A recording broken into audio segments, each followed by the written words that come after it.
Hello everyone, welcome to English academy. English academy की इस video में हम एसटेट और सीटेट के जो टीजीटी के जो इंग्लिश के जो प्रीवियस ईयर क्वेश्चन हैं, यहाँ पर पीजीटी की जगह टीजीटी आएगा। टीजीटी के जो इंग्लिश के जो प्रीवियस ईयर क्वेश्चन हैं उनको स्टडी करेंगे। मेरा नाम प्रदीप कुमार है और मैं एक इंग्लिश टीचर हूँ। पिछले 10 सालों से मैं टीजीटी टीचर के रूप में इंग्लिश टीच कर रहा हूँ और मैं आपसे उम्मीद करता हूँ कि जो कंटेंट मैं आपके लिए लेकर आया हूँ वो आपको ज़रूर पसंद आएगा। तो प्लीज़ आप मेरे चैनल को सब्सक्राइब ज़रूर करना, इससे मुझे एक मोटिवेशन मिलता है और आगे के लिए मैं अपने जो है आपके लिए वीडियो बनाता रहूँगा। तो प्लीज़ आप सब्सक्राइब ज़रूर करना। तो शुरू करते हैं आज का पहला क्वेश्चन।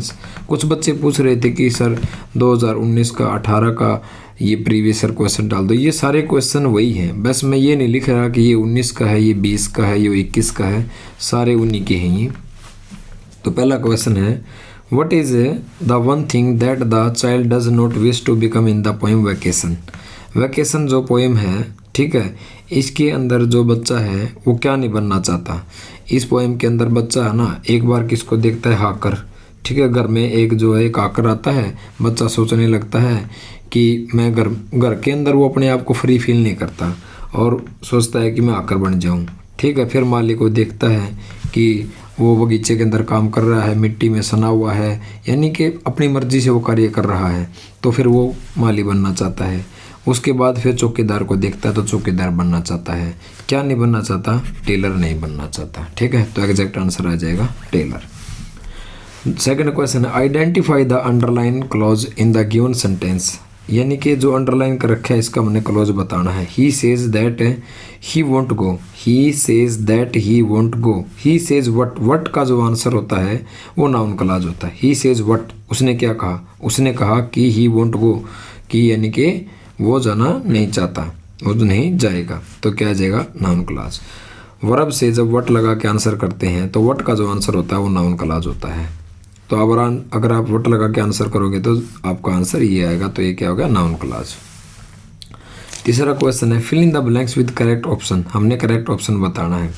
माई friend lost his chemistry book, यानी मेरा दोस्त की है ना केमिस्ट्री की बुक गुम हो गई। ठीक है, पास्ट फॉर्म है। Now he does not know, अब उसे पता नहीं डैश टू डू, तो व्हाट टू डू, अब उसे पता नहीं कि वो क्या करे। And where to look for it, और अपने इस केमिस्ट्री की बुक को लुक फॉर हुआ सर्च करना।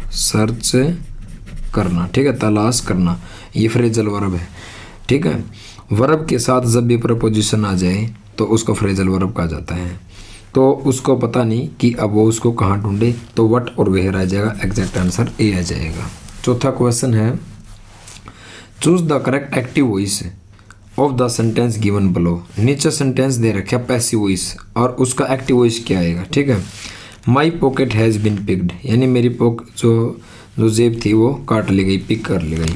तो देखो यहाँ से माई पॉकेट, ठीक है, ये क्या है? ये समवन, यहाँ इंडेफिनेट प्रोनाउन है, यानी पता नहीं कि ये कौन है। ठीक है, ये सब्जेक्ट है, ये आपकी वर्ब है और ये ऑब्जेक्ट है। तो ऑब्जेक्ट का बनाओ सब्जेक्ट।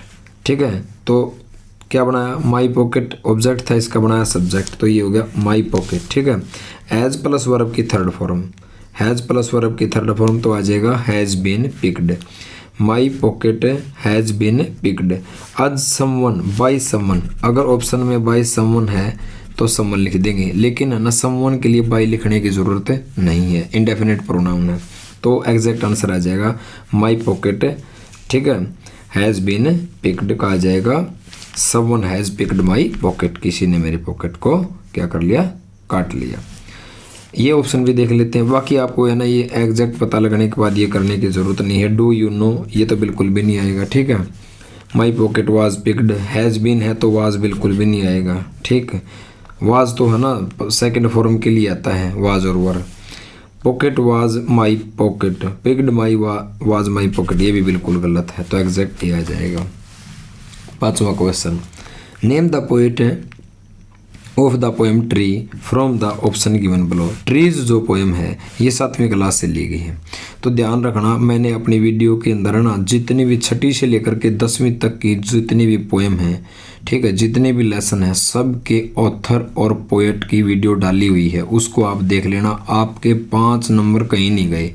आप 2019, 20, 18 का कोई भी पेपर देख लो, कम से कम ऑथर का नाम, पोएट का नाम 4 से 5 क्वेश्चन पूछे गए हैं। और जितने भी लेसन हैं उन 16 से 17 क्वेश्चन लेसन के मल्टीपल चॉइस क्वेश्चन में से और पोएट और ऑथर पूछे गए हैं। 16 से 17 क्वेश्चन कम नहीं होते, आप उनको देख सकते हो। मैं आगे भी अभी 6ठी से लेकर के 10वीं तक के जितने भी लेसन हैं उनके मल्टीपल चॉइस क्वेश्चंस की वीडियो अपलोड करूंगा अगले 1 हफ्ता के अंदर, आप उनको भी देख लेना, तो आपके 15 से 16 नंबर पूरे पक्के हो जाएंगे। तो जो ट्रीज जो पोएम है 7वीं क्लास से ली गई है, इसके जो पोएट हैं वो हैं शिरले बोर। कौन है? शिरले बोर। शिरले बोर, BAUR, बोर, आर को प्रोनाउंस नहीं किया जाता। 6ठा क्वेश्चन है हमारा, choose the एंटोनियम्स of the word. बिल्कुल आसान है। केयरलेस होता है लापरवाह, तो केयरफुल हो जाएगा इसका एंटोनियम्स उल्टा जो केयरफुल है। ठीक है। स्लो होता है धीमा, टिमिड होता है कायर, ठीक है। और इंट्रोवर्ट होता है अंतर्मुखी। अंतर्मुखी जो अपने को लिमिट रखे। इंट्रोवर्ट का बिल्कुल अपोजिट हो जाएगा एक्सट्रोवर्ट। एक्सट्रोवर्ट बहिर्मुखी, जो बाहरी, जो फ्रेंड सर्कल जिसका ज़्यादा है, जो लोगों से मिलना पसंद करता है। एक्सट्रोवर्ट इंट्रोवर्ट होता है जो अपने आप को लिमिट रखता है, ठीक है, अंतर्मुखी कहते हैं। टिमिड होता है कायर, ठीक है। स्लो धीमा, और इसका एंटोनिम्स आ जाएगा careful. Choose the correct option for the underline word. नीचे जो अंडरलाइन दे रखे हैं करेक्ट चुनना है। दे ट्राइड, उन्होंने कोशिश की, to find fault with us. अब पूरा वाक्य के अंदर देखो, दे ट्राइड, एक मेन वर्ब ये है, टू प्लस वर्ब की फर्स्ट फॉर्म। एक वाक्य के अंदर एक से ज़्यादा वर्ब है ना, तो मेन वर्ब का काम तो एक ही वर्ब करेगी। दूसरी वर्ब वो जेरेंड हो सकती है। जेरेंड का मतलब होता है पहली फॉर्म के साथ ING को जेरेंड कहते हैं, ठीक है। या फिर वो दूसरी वर्ब होगी, या फिर वो इन्फिनेटिव का काम करेगी। इन्फिनेटिव को बोलते हैं टू प्लस वर्ब की फर्स्ट फॉर्म। अब देखो, टू प्लस वर्ब की फर्स्ट फॉर्म है, सेकंड फॉर्म तो फाउंड और फाउंड होती है, तो ये आ जाएगा आपका इन्फिनेटिव है। क्या है ये? इन्फिनेटिव। और जेरेंड होता है पहली फॉर्म के साथ ING। 8वां question, if the rebel in the poem. Rebel एक पोएम है, ठीक है। 7वीं क्लास में रेबल एक पोएम है, और रेबल इसके अंदर सारे उल्टे काम करता है। जब सारे के सारे कटिंग करवाते हैं तो लंबे बाल कर लेता है। जब सारे फैंसी ड्रेस पहनते हैं तो वो स्कूल की ड्रेस पहन के जाता है। जब सब स्कूल की ड्रेस पहनते हैं तो वो फैंसी पहनता है। बिल्कुल अपोजिट काम करता है। तो इसमें ये पूछा गया है रेबल पोएम के अंदर, ठीक है, has a dog for poet, what he likely to have, what is everyone likely to have. एक बार दोबारा देख लेते हैं, सही से नहीं बोला गया। If the rebel in the poem, कि पोएम के अंदर, रेबल के अंदर जो विद्रोही है, हैज़ ए डॉग फॉर पेट, उसके पास एक डॉग है पालतू के लिए, ठीक है, यानी वो अपने पास डॉग रखता है। What is everyone likely to have, तब एवरीवन, हर एक क्या चाहता है कि उसके पास क्या होना चाहिए, तो जब और एक चाहते हैं कि उनके पास बिल्ली हो, और उस समय जो है रेबल अपने पास डॉग रखता है। जब सब लोग डॉग रखते हैं तो वो कैट रखता है, बिल्कुल अपोजिट काम करता है। तो एग्जैक्ट आंसर आ जाएगा dog. Who is the poet है, who is the poet of the poem we have do all the teachers को। सभी टीचर कहाँ जाते हैं। ये 6ठी क्लास की पोएम है। कौन से क्लास की पोएम है? 6ठी क्लास की पोएम है। और इसके जो पोएट हैं वो हैं पीटर डिक्सन। कौन है? Peter Dixon's, Peter Dixon. अब मैरी ओनेल, ये भी देख लेते हैं, और T.S. Eliot, Mary O'Neill, Peter Dixon, Robert, ये तो हो गया पीटर डिक्सन। अब जो T.S. इलियट है ना, एक्स्ट्रा है ही आपके लिए। T.S. Eliot Macavity the mystery cat है 8वीं क्लास में। मैकविटी द मिस्ट्री कैट एक पोएम है 8वीं क्लास में। इसके पोएट हैं T.S. इलियट। कौन है? T.S. इलियट। 8वीं क्लास की पोएम है मैकविटी द मिस्ट्रियस। एक बिल्ला है, रहस्यमयी बिल्ला, जहाँ पे भी अपराध करता है वहीं से भाग जाता है, और जो स्कॉटलैंड की पुलिस है जहाँ भी जाती है वो वहाँ नहीं मिलता, इतना शातिर बिल्ला है वो। तो T.S. इलियट इसके पोएट हैं। अब एक पोएम है 6ठी क्लास में, the wonderful words, the wonderful words, अद्भुत शब्द, ठीक है। और इसके पोएम है, इसके पोएट है मैरी ओनेल। मैरी ओनेल कौन सी पोएम के पोएट हैं? 6ठी क्लास की पोएम है द वंडरफुल वर्ड्स, उसके पोएट हैं। T.S. इलियट एक 8वीं क्लास के अंदर पोएट है, मैकविटी द मिस्ट्री कैट उसके पोएट हैं, और Peter Dixon we have do all the teachers को जो 6ठी क्लास में है उसके पोएट हैं। 10वां question, choose the correct past form of verb. बिल्कुल आसान। चूज की सेकेंड फॉर्म होती है चोज, और तीसरी होती है चोजन, CHOSN। कई बच्चे सोचेंगे कि चूज की है ना चूज्ड होती है, बिल्कुल गलत है। चूज पहली फॉर्म है, ठीक है, चोजन तीसरी फॉर्म है और ये इसकी सेकंड फॉर्म है, पास्ट फॉर्म यानी सेकंड फॉर्म, तो चोज आ जाएगा। 11वां question, a story often with animals, एक स्टोरी जिसमें प्राय एनिमल्स का जिक्र होता है, करेक्टर जिसके अंदर करेक्टर कौन होते हैं, पात्र एनिमल्स होते हैं। दैट कन्वे, कन्वे का मतलब एक्सप्रेस करना, मोरल, यानी एक ऐसी स्टोरी होती है जिसमें स्टोरी के अंदर करेक्टर एनिमल्स होते हैं और उसके अंदर जो है मोरल को कन्वे किया जाता है, कोई नैतिक हमें शिक्षा दी जाती है, उसे कहा जाता है फेबल, कथा। क्या कहा जाता है उसे, फेबल, कथा। ईपिक होता है महाकाव्य, ईपिक होता है महाकाव्य। और बालाड क्या होता है, बालाड एक लॉन्ग सॉन्ग होता है, एक लंबा गीत होता है या फिर एक लंबी पोएम होती है। दैट टेल्स ए स्टोरी, जो हमें एक स्टोरी बताती है अबाउट लव, प्यार के बारे में जो स्टोरी होती है ना, लंबी स्टोरी पोएम, उसको बालाड कहा जाता है। क्या कहा जाता है उसको, बालाड। ये एक लंबा सॉन्ग भी हो सकता है, ठीक है। ये 11 क्वेश्चन थे और आज का हमारा 12वां क्वेश्चन है, choose the incorrect use of the prefix post. Choose the incorrect use of the pre का मतलब होता है पहले, प्री मीन पहले, ठीक है। जैसे मैंने लिख दिया एक तरह से हिंदी के अंदर देख लें, जैसे मैंने लिखा पुत्र, ठीक है, मेन तो ये, इसके लिख दिया मैंने कुपुत्र, कु लगा दिया, तो कु क्या है, प्रीफिक्स है, यानी कि उपसर्ग है, प्रत्यय लगते हैं पीछे, उपसर्ग लगते हैं आगे, ठीक है, कुपुत्र। वैसे ही जैसे मान लिया मैंने लिखा लीगल, और लीगल तो मेन वर्ड है, इसके आगे लगा दिया मैंने इलीगल, तो इल क्या है, इसके आगे प्रीफिक्स है, क्या लगा है, प्रीफिक्स है, ठीक है। जैसे मैंने लिखा ऑनेस्ट, ठीक है, ये इसका आगे लगा दिया डिस, तो डिस क्या प्रीफिक्स है, डिसऑनेस्ट हो गया। तो वैसे ही पूछा है इनकरेक्ट कौन सा है, देखो पोस्ट स्क्रिप्ट, ये भी सही है, पोस्ट डेट या पोस्टपोन, ठीक है।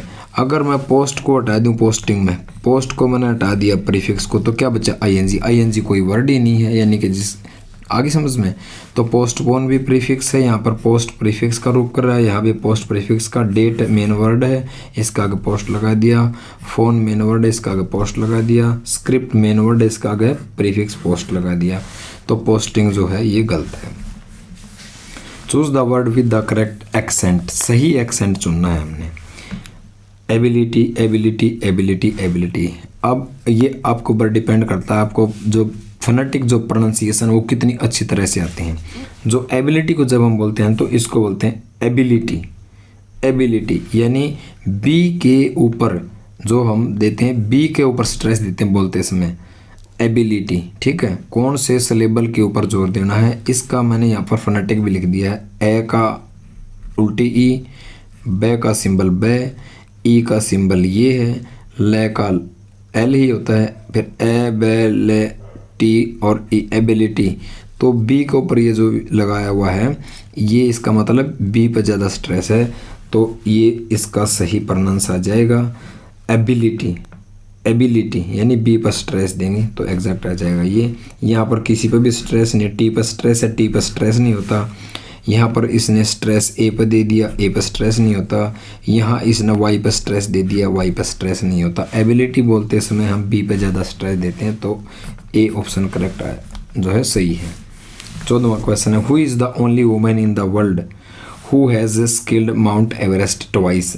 यानी ये जीके का क्वेश्चन है, 9th क्लास के अंदर एक लेसन है जिसके 2 पार्ट हैं। उस लेसन के एक पार्ट मारिया सरापोवा के बारे में है और एक जो पार्ट है संतोष यादव के बारे में, ठीक है, जिसने 2 बार माउंट एवरेस्ट की चढ़ाई की थी।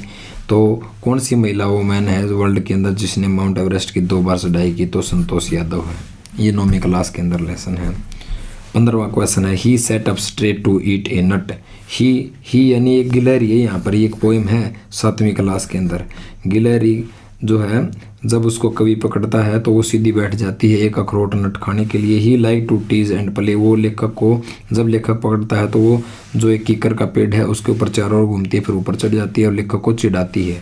तो ही का प्रयोग, what does he refer in the poem, he का प्रयोग किसके लिए किया गया। तो बहुत से बच्चे ये सोचेंगे ही कोई मेल है, ठीक है, तो पोएट का नाम लिख देंगे। तो इसमें पूछा है कि ये कैट है। अब देखो एनिमल्स के लिए ही का यूज़ किया है, इसका मतलब कवि ने पोइटिक डिवाइस का यूज़ किया है। पोइटिक डिवाइस यानी कि उसने है ना एनिमल्स को यानी कि जो स्क्विरल है उसको ही से रिलेट किया है। इसका मतलब उसने पर्सोनिफिकेशन किया है, मानवीकरण किया है। क्या किया है? उसका मानवीकरण अलंकार का प्रयोग किया है। तो ही कौन है? यहाँ पर स्क्विरल है। तो मैंने यहाँ भी लिख भी दिया है, ही को कवि ने स्क्विरल बोला है, इसलिए यहाँ पर कौन सा डिवाइस है? पर्सोनिफिकेशन डिवाइस है। कौन सा डिवाइस है? पर्सोनिफिकेशन डिवाइस है यहाँ पर। और आज का हमारा जो 16वां क्वेश्चन है, इसके अंदर बिल्कुल 6ठी 7वीं क्लास की जो बुक है उसके अंदर जो लेसन ख़त्म होने के बाद जो एक्सरसाइज है सीधा वहाँ से उठा रखे हैं ये। तो आपको ये भी देखने पड़ेंगे। कॉलम ए और कॉलम बी को आपने मैच करना है, ठीक है। Set A side, set down, set out, set in. तो इसने दे दिया set A side, begin and seem likely to continue, कोई चीज़ शुरू करना और ठीक है लाइकली टू कंटिन्यू रखना। Saved and keep for a particular purpose, बचाना और कुछ विशेष उद्देश्य के लिए कोई चीज़ बचा के रखना। राइट और ये रिकॉर्ड, लिखना या रिकॉर्ड करना। Start on journey. तो सेट जो ए साइड है इसका मतलब होता है saved and keep for a particular. Set A side का हो जाएगा B, saved and keep for a particular purpose, याद कर लेना इसको, कोई चीज़ बचाना। दूसरा है सेट डाउन। सेट डाउन का मतलब होता है राइट और रिकॉर्ड, कोई चीज़ लिखना या रिकॉर्ड करना। सेट आउट होता है निकल पड़ना, चल पड़ना, यानी स्टार्ट ऑन ए जर्नी, कोई यात्रा शुरू करना। और सेट इन का मतलब होता है begin and seem likely to continue. एक बार फिर देख लो, सेट ए साइड का मतलब होता है save and keep for a particular purpose. Set down का मतलब होता है राइट करना, रिकॉर्ड करना। सेट आउट चल पड़ना, निकल पड़ना, start on journey. Set in का मतलब होता है begin same likely to continue.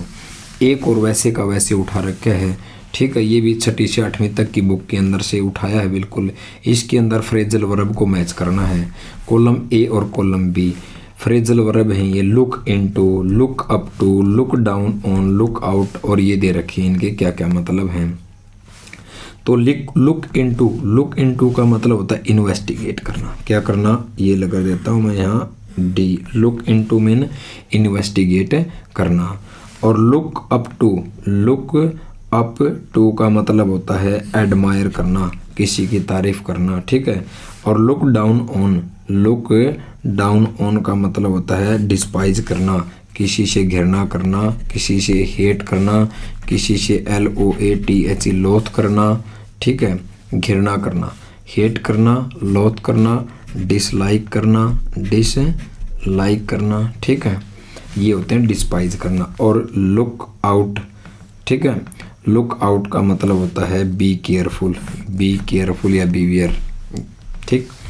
और 18वां है, इसका भी आपने ये जो जितनी भी 6ठी से लेकर के 10वीं तक की बुक है उनके पीछे जो एक्सरसाइज है उनको एक बार देख लेना है। सिर्फ स्टोरी पढ़ने से काम नहीं चलेगा, आपको एक स्मार्ट स्टडी करनी पड़ेगी। What did Patrick think his cat was playing with. 6ठी क्लास का पहला लेसन है। 6ठी क्लास का पहला लेसन है, पैट्रिक किस चीज़ के साथ खेल रहा था। पैट्रिक को होमवर्क पसंद नहीं था, तो उसे एक दिन क्या है, कोई एक एल्फ है, यक्ष है, वो दिखाई दिया, छोटा सा, जो एक टोपी पहने हुए था, और वो एक छोटी गुड़िया के साथ खेल रहा था। लिटिल डॉल आ जाएगा। पैट्रिक किसके साथ खेल रहा था? छोटी गुड़िया के साथ। Where does the snake disappear in the poem. ये 9th क्लास के अंदर एक पोएम है, ठीक है। और जो स्नेक होता है इस पोएम के अंदर, वो जो लहरें होती हैं ना, रिपल्स, इन द रिपल्स, लहरों के अंदर वो गायब हो जाता है। अमोंग द वुड नहीं आएगा, इन द गार्डन नहीं आएगा, इन द हाउस नहीं आएगा। तो वो लहरें, रिपल्स होता है वेव्स, लहरों के अंदर वो जो स्नेक है वो क्या हो जाता है? डिसअपियर हो जाता है। तो आज की इस वीडियो में हमने 19 से 20 क्वेश्चन किए हैं। उम्मीद करता हूँ ये सेशन आपको पसंद आया होगा। काफ़ी मैंने इसके ऊपर मेहनत की है, आपको एक एक चीज़ एक्सप्लेन की है। तो प्लीज़ आप मेरे चैनल को सब्सक्राइब ज़रूर करना और अपने फ्रेंड्स से भी सब्सक्राइब करवाना, लाइक करवाना। Thank you, have a nice day.